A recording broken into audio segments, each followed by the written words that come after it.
Previously on TVSins. What the? Now who's doing that?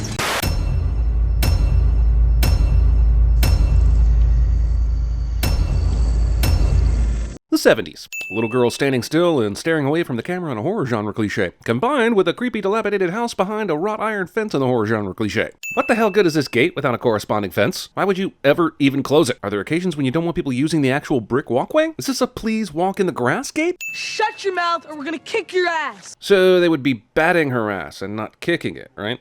Just making sure I've got my asshole kids threatening a physically and mentally disabled little girl nomenclature down pat. Does this kid have a never-ending supply of these bang snaps? Did Willy Wonka invent an everlasting bang snapper? Yeah! Aw, I always wondered how the Property Brothers got their start. You remember last summer when we got the raccoon stuck in our chimney? That's what it smells like. Let's go find it. First off, Tweedledee and Tweedledum just passed a dead opossum, so that's probably the smell. Secondly, even if the smell is from a raccoon, then why would they want to find it? These f***ing kids. I have not wanted kids on film to die so badly since the Children of the Corn. Who's down there? What does this kid mean by that? Why would he think it's anyone but his brother?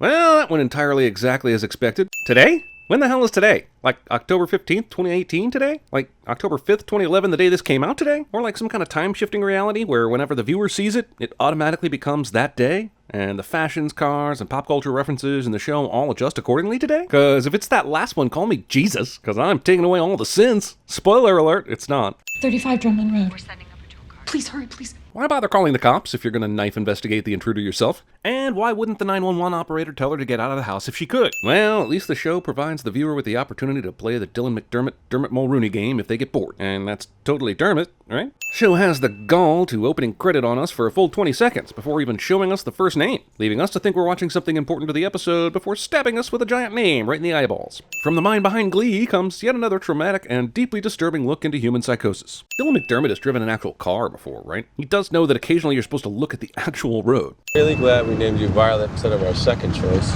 Which was? Sunshine. It's funny. Come on, you gotta admit it's funny. It's not, and I don't. It looks even better than it did online. Family moves into a new house at the beginning of a horror story cliche. This show is horror movie clicheing so hard, I wonder if it might actually be a parody. Let's just tack on another 25 cliche sins and move on, shall we? That's for the Addams family now. Listen here, obvious clone of Vera Farmiga. You need at least one brother, a light bulb powering uncle, an 8-foot-tall butler, a disembodied hand, and a cousin with a mountain of hair to even come close to being one of the Addams family. So get it right. As you can see, the previous owners really loved this place like a child. They restored everything. So is that how they treat their children in LA? They restore them? So I let him do coke off your nipples. They were numb for like 2 days. You know it's a Ryan Murphy production when even some of the random characters off to the side are having one of the crassest f***ing conversations possible. You are dead! You are dead! Whoa, settle down there. Is there some sort of overacting award ceremony that I don't know about? Because this girl is gunning for the Nicolas Cage Lifetime Achievement in facial and vocal exertion in a scene that completely doesn't require an award. You're gonna die in here. Who are you? What are you doing? She's the you're gonna die in here girl, of course. All the best neighborhoods in LA have one. Hi, I'm Constance, your neighbor from next door, and this is my girl, Adelaide. Nice to see the neighbors pop in for some heavy-handed foreshadowing and exposition, but you know who I'm getting the feeling is never popping into this house? Subtlety. I wasn't about to have my green pasture flash 70 feet high for every man, woman, and child to see. Why is your pasture green again? Is this an actual euphemism I have never heard before? Or just some writer who thought he was writing a Lucky Charms commercial for a second? Also, why would there be kids seeing your blue diamonds or orange stars or red balloons or whatever the hell you just said? Help get rid of some of that bad juju. That sounds racist. Oh, you said juju. Phew, thank our Christian God for subtitles. Too many bad memories in here. Yeah, I'm developing my own set of them, thank you very much. A dark, creepy attic? Who'd have thunk it? Wait, let me guess what happens next. She turns on the light, and we get jump scared by a... Damn it! I said let me guess. I swear I was gonna say hanging latex bodysuit S&M display. I really was. I guess these guys were into the kinky stuff. With those powers of deduction, I can see why Ben got to be a psychiatrist. Should I try it on? It's not funny. Or very sanitary. I'm not a germaphobe, but I'm sure as not sporting a gimp suit found in an attic without some serious 401 cleaning first. Trust us, while we wouldn't dare play it, this show is playing the Daryl Hannell whistling song from Kill Bill, which just reminds us of a much better piece of film that we would rather be watching. It's a filthy goddamn horror show. Show accidentally includes a line from a review as character dialogue. Dylan McDermott.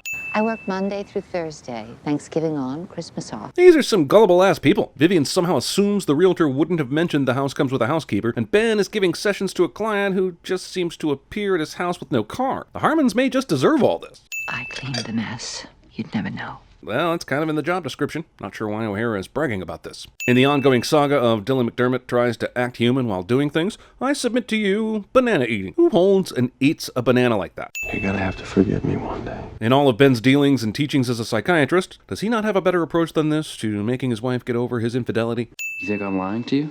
Light sensitivity isn't a side effect of Lexapro, Tate. And Lexapro is not what you would prescribe to a person you thought was suffering from psychosis, since it's an antidepressant and not an antipsychotic. So maybe he's lying because he knows you're a terrible psychiatrist. Why'd you move here? My dad had an affair. Feels like AHS and Maury Povich just shared a writer's room. Masturbation, followed by more masturbation, followed by crying, and ending with a man with a half-burnt face being a peeping Tom cliche. Also, he's gonna do that on a table next to the window? Why not the bathroom? Also, for the love of Stephen King, in under a minute we go from an age-shifting masturbator to snazzy Two-Face in the backyard to creepy laughing B&E neighbor girl to an O'Doyle twins reveal. This show understands drawing out tension about as well as the Kardashians understand eating cereal. No, I don't have his social. Why doesn't Ben have Tate's social? I've never filled out a medical form that didn't require it. It's almost like this Tate character isn't who he says he is. At least we know the show is too clever to just have him be another ghost, right?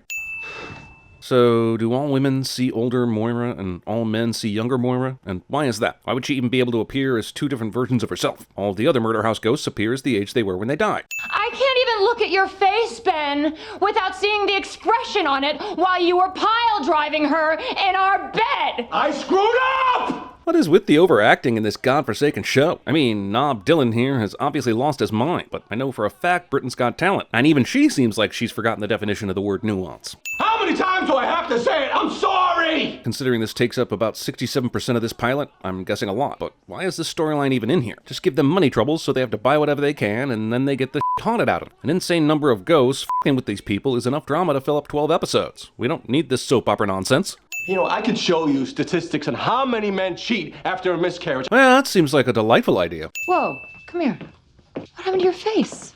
Isn't the better question, why didn't the school at least clean up the cut and maybe put a Band-Aid brand bandage on? Even just to appear like they care? You said I'm not scared of anything, so what scares you? Lasting on a television show for more than a season or two would be my best guess. I'm not sure which one is more fascinating, that Mommy Dearest here has been cleaning this wound for about a minute and it still looks exactly the same, or that her daughter hasn't flinched even once with direct contact to an open wound with peroxide. You simply walk up to her and say, Here's the deal. I need you to stop harassing me. I got what you want. Drugs. This chick being such a cokehead, she'd willingly walk into a creepy house where a girl she hates supposedly sells the drugs, comes out of fucking nowhere. And yeah, I remember that snorted coke off my nipples comment. That's all I remember. Clear eyes, full hearts, people. Clear eyes, full hearts. One positive from this series is that if you're a guy that doesn't like cold showers or thinking about baseball, you can just picture a sex scene from this show and you won't be able to get it up for at least a month.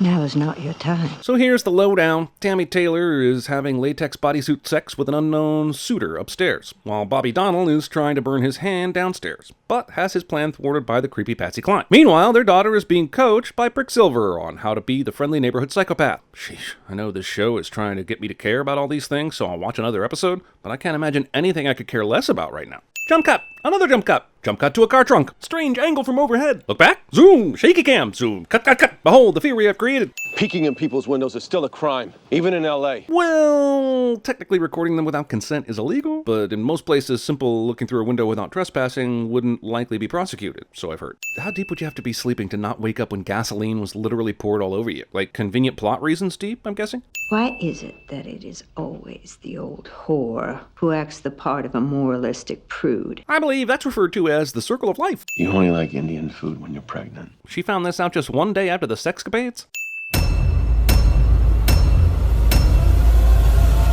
Bring out the gimp. I think the gimp's sleeping. Hey, that's pretty good. What'd you wish, Mary? I hate trees. I wasn't about to have my green pasture flash 70 feet high. I was up for Princess Leia. I was this close. So who gets it? The one who sleeps with George Lucas. Sometimes people just go mad. We all go a little mad sometimes. Clear eyes, full hearts. Can't lose. Marge Simpson sold her first house. The murder house.